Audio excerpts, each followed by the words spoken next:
दोस्तों, ये कहानी है रामनगर शहर के उस बैंक की जहां दिन के उजाले में पैसों का हिसाब होता था और रात के अंधेरे में जिंदगियों का। शहर के बीचों बीच स्थित था रामनगर कोऑपरेटिव बैंक। सुबह 10 बजे जब बैंक खुलता तो लाइन लग जाती थी। किसान, नौकरी पेशा लोग, बूढ़े, औरत, सब। पर जैसे ही शाम के 6 बजते बैंक के गार्ड भी अंदर जाने से पहले 2 बार पीछे मुड़कर देखते थे, क्योंकि बैंक के अंदर कुछ ऐसा था जो सिर्फ रात को जागता था। अनन्या 26 साल की लड़की बैंक में क्लर्क कम कैशियर थी। सीधी साधी, ईमानदार और अपनी माँ की अकेली सहारा। उसके पिता का देहांत बचपन में ही हो गया था। माँ बीमार रहती थी, इसलिए अनन्या रोज ओवरटाइम करती थी। बैंक का स्टाफ उसे पसंद करता था, बस एक आदमी को छोड़कर, ब्रांच मैनेजर महेश वर्मा। महेश वर्मा हमेशा अनन्या पर नजर रखता, जैसे उसे किसी चीज का डर हो या फिर किसी राज का। बैंक के बेसमेंट में लॉकर रूम था। वहीं था लॉकर नंबर 404। न उसका कोई रिकॉर्ड ठीक था, न उसका कोई रेगुलर कस्टमर। जब भी अनन्या सिस्टम में 404 टाइप करती, कंप्यूटर स्क्रीन हैंग हो जाती। एक दिन उसने पूछा, सर, लॉकर 404 का डेटा इनकम्प्लीट क्यों है? महेश वर्मा का चेहरा पीला पड़ गया। उसने धीमी आवाज में कहा, इस लॉकर से दूर रहो, ये बैंक के लिए ठीक नहीं है। उस दिन बैंक में स्पेशल ऑडिट थी। सब लोग 8 बजे निकल गए, बस अनन्या रह गई। रात 9:15 PM। बैंक पूरी तरह बंद, बस एक इमरजेंसी लाइट जल रही थी। तभी बेसमेंट से आई आवाज, थक थक थक। अनन्या ने सोचा शायद पाइप या चूहा होगा, पर आवाज दोबारा आई, इस बार साफ, मदद करो। उसका खून जम गया। लॉकर रूम के दरवाजे पर लिखा दिखा 404। लॉकर अपने आप धीरे से खुल रहा था। जैसे ही अनन्या ने लॉकर के अंदर झांका, ठंडी हवा का तेज झोंका आया। लाइट्स बंद हो गईं। अंधेरे में किसी ने उसके कान के पास कहा, तुमने सच देख लिया। सुबह 7 बजे जब सफाई कर्मचारी आए तो लॉकर रूम में अनन्या की लाश पड़ी थी। आंखें खुली हुई, मुंह से चीख जम चुकी थी। पोस्टमार्टम रिपोर्ट में लिखा गया, हार्ट अटैक। केस बंद। अनन्या के मरने के बाद बैंक में अजीब घटनाएं शुरू हो गईं। सीसीटीवी रात 12:04 AM पर खुद ऑन हो जाता। कैश काउंटर पर सफेद साड़ी में लड़की बैठी दिखती। गार्ड को आवाज आती, सर, स्लिप भर दीजिए। और जो भी पीछे मुड़कर देखता, अगले दिन वो गार्ड बदल दिया जाता या फिर गायब हो जाता। नए सिक्योरिटी ऑफिसर राघव ने जांच शुरू की। उसे पता चला लॉकर नंबर 404 में ब्लैक मनी और फेक अकाउंट्स का सबूत था, और अनन्या ने वो सब देख लिया था। उस रात महेश वर्मा और उसके साथियों ने अनन्या को डराया और उसकी मौत को हार्ट अटैक का नाम दे दिया। पर अनन्या की आत्मा शांत नहीं हुई।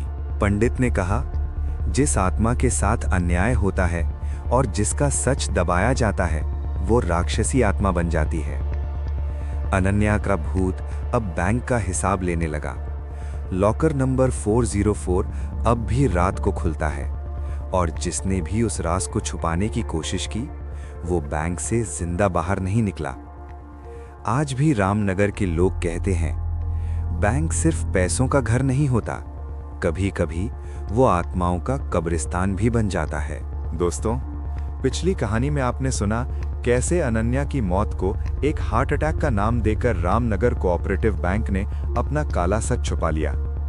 पर कुछ मौत ऐसी होती हैं जो मरने के बाद भी हिसाब मांगती रहती हैं।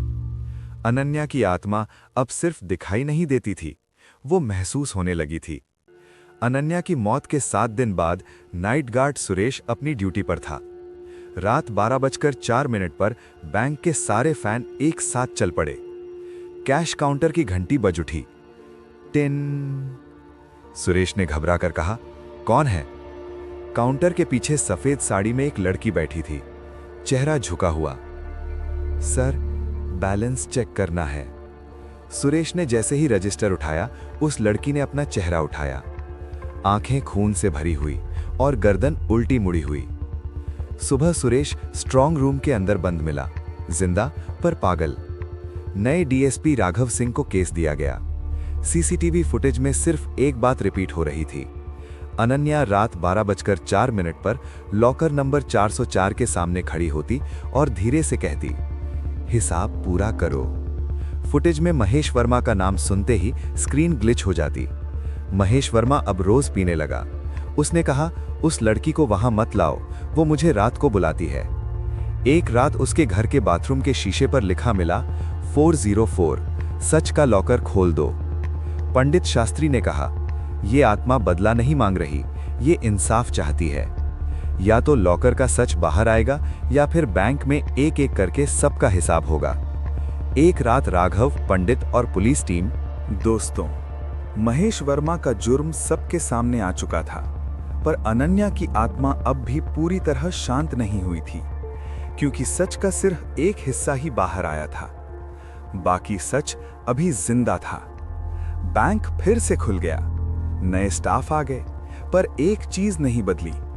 रात 12:04 का वक्त। नई क्लर्क नेहा को पहले ही दिन सीनियर ने समझा दिया, बस रात को लेट मत रुकना और लॉकर रूम के पास मत जाना। पर नेहा को यह सब बस अफवाह लगा। उस रात सिस्टम अपडेट के चक्कर में नेहा 8:30 बजे तक बैंक में रह गई। तभी उसके कान में धीमी आवाज गूंजी, तुम भी अकेली हो। नेहा ने पलट कर देखा। कैश काउंटर पर एक लड़की बैठी थी, सफेद साड़ी में। नेहा ने पूछा, मैडम, बैंक बंद हो चुका है। लड़की मुस्कुराई, मेरा अकाउंट कभी बंद नहीं होता। नेहा भागते हुए लॉकर रूम तक पहुंची। वहीं लॉकर नंबर 404 के पास जमीन पर खून से लिखा था, मां का ख्याल रखना। नेहा को याद आया, अनन्या की मां अभी भी इंसाफ के लिए भटक रही थी। तभी हवा तेज हुई और एक साया उभरा, अनन्या की आत्मा। इस बार डरावनी नहीं, टूटी हुई। मैं भूत नहीं बनना चाहती थी, पर मुझे मजबूर किया गया। अनन्या ने बताया, महेश के साथ साथ बैंक का एक ट्रस्टी और ऑडिट ऑफिसर भी शामिल थे। उन्होंने सिर्फ सच छुपाया नहीं, अनन्या को धमकी दी, धक्का दिया और जब वो गिर पड़ी उसे मरने के लिए छोड़ दिया। लॉकर 404 में उन सब के सबूत थे, पर आधे डॉक्यूमेंट्स अभी भी मिसिंग थे। अनन्या ने नेहा से कहा, अगर सच पूरा बाहर आया तो मैं चली जाऊंगी। नेहा ने डीएसपी राघव को सब बताया। एक स्पेशल नाइट ऑपरेशन प्लान हुआ। रात 12:04। बैंक के अंदर फिर से वही ठंडक छा गई। लॉकर 404 खुला और दीवार के पीछे से एक सीक्रेट वॉल्ट निकला। अंदर थे असली ऑडिट फाइल्स, हिडन कैमरास और एक पेन ड्राइव जिसमें अनन्या की आखिरी रात का वीडियो था। जैसे ही पुलिस ने सबूत उठाया, पूरा बैंक का पावर चला गया। अंधेरे में अनन्या की आवाज गूंजी, अब मैं जा सकती हूं। सफेद रोशनी का एक झोंका आया और अनन्या का चेहरा आखिरी बार दिखा, शांत, मुस्कुराता हुआ। लॉकर नंबर 404 पहली बार खुद बंद हो गया। अगले दिन सभी गुनहगार गिरफ्तार। अनन्या की मां को सच और न्याय मिला। बैंक का नाम बदल दिया गया। पर लोग कहते हैं, अगर कभी रात को बैंक के सामने से गुजरो और घड़ी में 12:04 बज रहे हों, तो हवा में एक आवाज सुनाई देती है, हिसाब पूरा हो गया। दोस्तों, सबको लगा था कि अनन्या की आत्मा को शांति मिल चुकी है। गुनहगार जेल में थे, बैंक का नाम बदल चुका था और लॉकर नंबर 404 सील कर दिया गया था। पर कुछ कहानियां अंत के बाद शुरू होती हैं।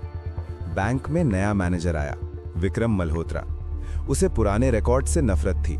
उसने ऑर्डर दिया, सील लॉकर्स की भी री ऑडिट होगी।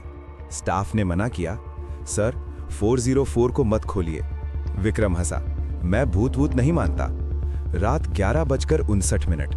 लॉकर रूम में सिर्फ विक्रम और एक गार्ड था। जैसे ही सील तोड़ी गई, घड़ी ने 12:04 AM बजाया। पूरे बैंक की लाइट्स बंद, सिर्फ लॉकर के अंदर से रोशनी और एक आवाज, तुम गलत वजह से आए हो। विक्रम का चेहरा सफेद पड़ गया। लॉकर के अंदर सिर्फ फाइल्स नहीं थी, वहां एक पुरानी लाश थी, 30 साल पुरानी। डीएसपी राघव को बुलाया गया। सच ये था, अनन्या पहली शिकार नहीं थी। इस बैंक की नींव के नीचे एक लड़की को जिंदा चुना गया था ताकि बैंक कभी डूबा ना रहे। अनन्या ने ये सच जान लिया था, इसलिए उसकी मौत हुई। तभी हवा भारी हो गई। अनन्या का साया दिखा, पर इस बार उसके पीछे एक बहुत पुरानी आत्मा खड़ी थी। उसकी आवाज गूंजी, अनन्या सिर्फ जरिया थी, मैं ही इस बैंक का मालिक हूं। गार्ड वहीं गिर गया बेहोश। पंडित ने कहा, इस जगह को बंद करो, वरना हर 10 साल में एक और बलि होगी। सरकार ने फैसला लिया, बैंक को परमानेंटली बंद कर दिया गया। बिल्डिंग तोड़ दी गई। आज वहां एक पार्किंग ग्राउंड है। पर लोग कहते हैं, अगर रात 12:04 अपनी गाड़ी वहां पार्क कर दो तो डैशबोर्ड पर खुद ब खुद लिखा आता है, बैलेंस पेंडिंग। और सुबह गाड़ी तो मिल जाती है, पर ड्राइवर बदला हुआ होता है।